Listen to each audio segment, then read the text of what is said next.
प्रिय दर्शक मित्रों, मैं क्रिस्टल उपाध्याय आप ही के चैनल पे आप सबका स्वागत करती हूँ। सबसे पहले मेरे सारे महिलाओं को, सारे बहनों को महिला दिवस की बहुत सारी शुभकामनाएं। आज हमारे साथ एक ऐसी महिला है जिनसे बात करके मुझे पता है आप जरूर आनंदित होगे और बहुत सारा मोटिवेशन भी आपको मिलेगा।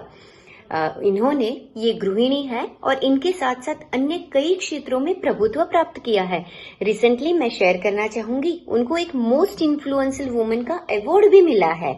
तो आइए हम श्रीमती चेतना उपाध्याय जी से मिलते हैं और उनसे ऐसी बहुत सारी बातें करते हैं जिससे हमारी सारी महिलाओं को कुछ ना कुछ, कोई ना कोई आइडिया मिले और वो अपनी खुद की आइडेंटिटी के लिए वर्क करना शुरू करे, उनको एम्पावरमेंट मिले। सो वेलकम श्रीमती चेतना उपाध्याय जी, हमारे चैनल पे आपका स्वागत है। आज का हमारा पहला सवाल है श्रीमती चेतना उपाध्याय जी से कि मिसेस चेतना उपाध्याय, आप कितने सारे काम कर रहे हो। आप एनजीओ के साथ जुड़े हुए हो, आप हेल्थ सेंटर के साथ काम कर रहे हो, आप सेंसर बोर्ड के साथ भी काम कर रहे हो। तो ये सारे काम करने की आपको प्रेरणा कहाँ से मिली? पर्व के शुभ अवसर पर आप सभी को सादर प्रणाम, हार्दिक शुभकामनाएं। मेरा इतना सुंदर परिचय देने हेतु क्रिस्टल जी आपका बहुत बहुत आभार। आप स्वयं भी प्रतिभाशाली हो और विविध क्षेत्रों में सक्रिय भी हो। आपका सवाल है मुझे प्रेरणा कहाँ से मिली। तो बाल्यकाल में मेरे पिता से, विवाह के पश्चात मेरे पति से। सभी बेटियां पिता की लाडली होती है। मैं मेरे पिता से बहुत ही प्रभावित थी। मेरे पिताजी ने 1952 में बीएससी बीएड कंप्लीट किया, अपनी करियर शिक्षण विभाग में बनाई। दशकों पहले बनासकांठा जिला में मेरे पिताजी शिक्षण यूनियन के चेयरपर्सन थे। उनके कार्यकाल में उन्होंने विधवा महिलाओं को और निसहाय महिलाओं को शिक्षण उपलब्ध हो, इसीलिए उन्होंने बहुत सारे प्रयत्न किए थे और उनको शिक्षिका पद पर नियुक्ति भी दिलाई थी।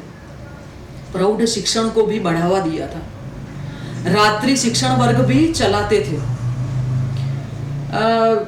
दूर गांवों में जहाँ पर प्राथमिक स्कूल का सुविधा नहीं था, वहाँ पर भी मेरे पिता ने दानवीरों को प्रोत्साहित किया। उन्होंने दान दिया और स्कूलों का निर्माण भी मेरे पिताजी के हाथों से हुआ है। ये सारा कुछ मैंने मेरे बाल्यकाल में से देखा था, तो मेरा मार्ग भी समाज सेवा के प्रति सुनिश्चित हो चुका था। अगर हमारी नीयत साफ है तो समाज सेवा, राजनीति उनका माध्यम बन सकती है। तो मैंने राजनीति में भी प्रवेश किया। हमारा स्वयं से ध्यान हटकर किसी अन्य पर हम जब सोचते हैं तो जीवन सार्थक होता है। यही मेरा आपका सवाल का जवाब था।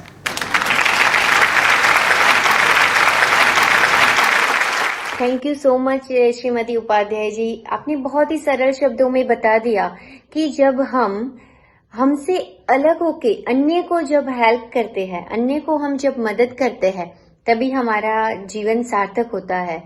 और राजनीति के थ्रू भी हम लोगों की सेवा किस तरह से कर सकते हैं, एक बहुत ही पॉजिटिव वे आपने बता दिया।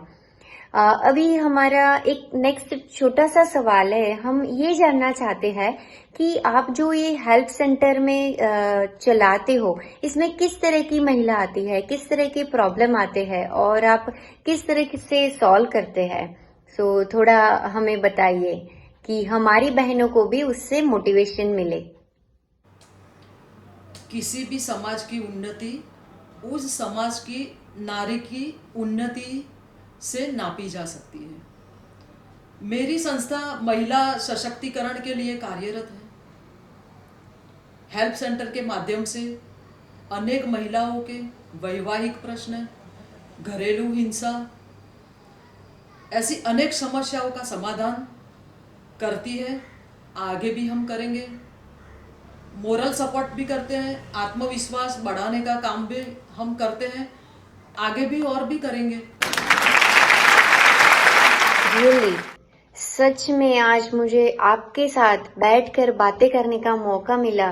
मैं सच में गर्व फील कर रही हूँ। मैं बहुत सारी चीजें आपसे सीख भी रही हूँ मैम। सच में ये चीज बहुत ही अप्रिशिएबल है, उसका प्रशंसा जरूर होना चाहिए कि आप ऐसे लोगों को मदद करते हो जिन लोगों को कानूनी नियमों के बारे में भी पता नहीं है, जो अभी भी इतना एजुकेशन बढ़ने के बाद भी छोटी छोटी घरेलू हिंसा एंड छोटे छोटे घरेलू प्रॉब्लम्स, वो लड़कियों वाले प्रॉब्लम्स से जो परेशान होते रहते हैं, उन लोगों की मदद कर रहे हो। सच में इस महिला दिवस पर आपसे बात करके हमारी सारी महिलाएं जरूर खुश होगी। हमारा छोटा सा एक और सवाल है मैम। हमने आपके साइलेंट गरबा के बारे में बहुत सुना है। तो वो कहाँ पे किए थे और उसमें कैसी लड़कियों को आपने इन्वॉल्व किया था और उन लोगों का एक्सपीरियंस क्या था?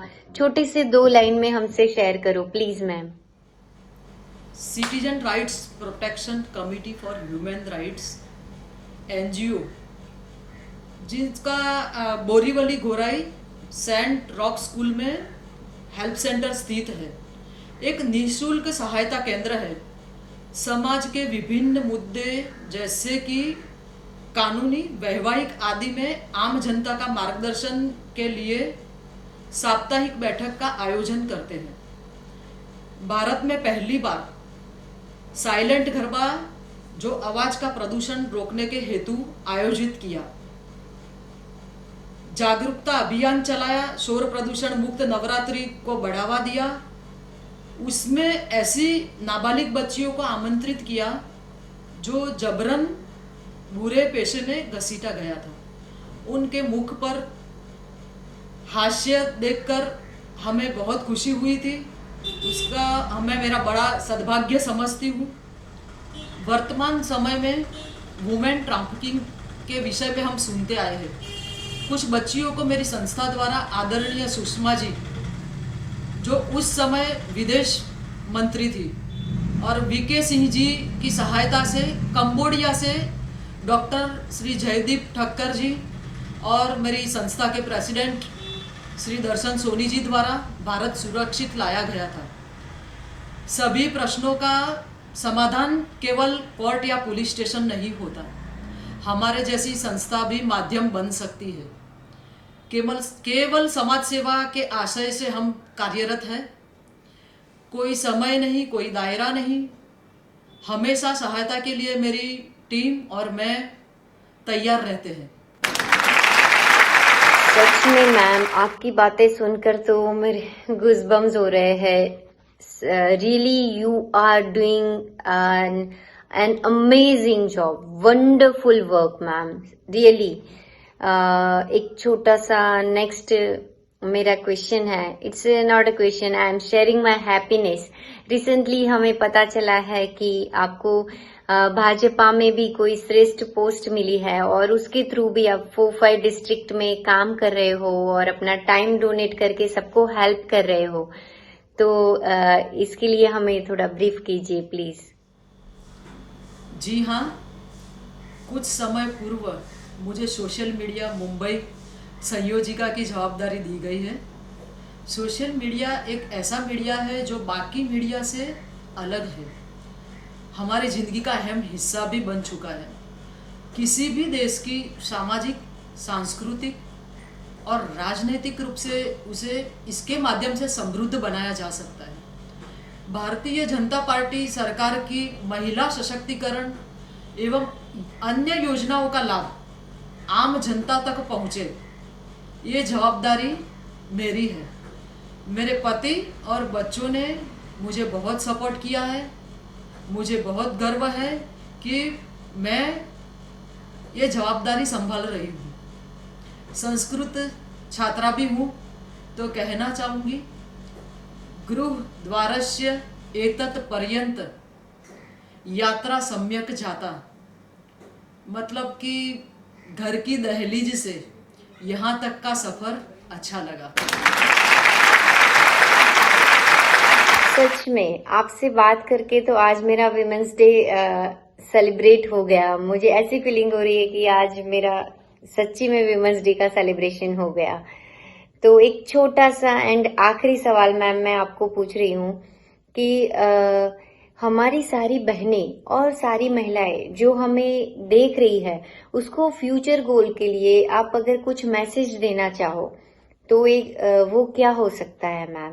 प्लीज हमारी बहनों को मोटिवेट हो, उसमें एनर्जी बढ़े, वो इनकरेज हो, इस तरह का एक छोटा सा मैसेज हमारी बहनों को प्लीज मैम। हर एक महिला शक्ति स्वरूपा है, चाहे वो घर पर रहे या ऑफिस में हो। वो अपने आसपास का बदलाव ला रही है। महत्वपूर्ण बात यह है कि बच्चों के पालन पोषण के साथ वो घर बनाने में भी प्रमुख भूमिका निभाती है। हमें उनकी सराहना करनी चाहिए।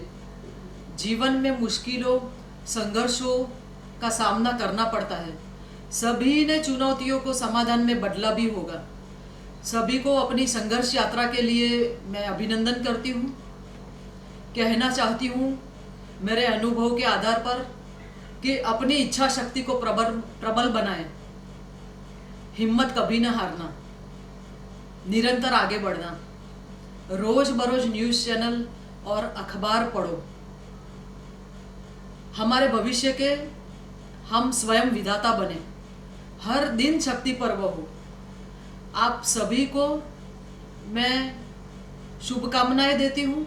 आपका जीवन मंगलमय हो, ऐसी महादेव जी के चरणों में प्रार्थना करती हूँ। नमो नमः। Thank you so much Shrimati Chetna ji. Thank you word तो आपके लिए अगर यूज करूँ तो वो बहुत ही छोटा सा शब्द होगा, बट फिर भी hardly thank you for giving your precious time. आपका ये वैल्यूएबल, मोस्ट वैल्यूएबल टाइम हमें दे के हमारी बहनों को, हमारी महिलाओं को जागृत करने के लिए बहुत ही धन्यवाद, बहुत ही दिल से धन्यवाद मैम आपका। एंड हमारे सारे दर्शक मित्रों जो भी हमें देख रहे हैं, ऐसे कई सारे नए नए प्रोग्राम्स हम लेते जाएंगे और आप लोग देखते रहो, इस तरह से हमें सपोर्ट करते रहो। And specially this women's day का प्रोग्राम आपको कैसा लगा जरूर चैट बॉक्स में बताइए, कमेंट बॉक्स में कमेंट करके बताइए। तभी तो हमें आपका प्यार पता चलेगा कि आपको हमारे प्रोग्राम्स कैसे लग रहे हैं और हमें कहाँ पे क्या सुधार भी करना चाहिए। आप अपना सजेशंस भी दे सकते हो। So please, honestly, if you like, so please do subscribe and leave a comment.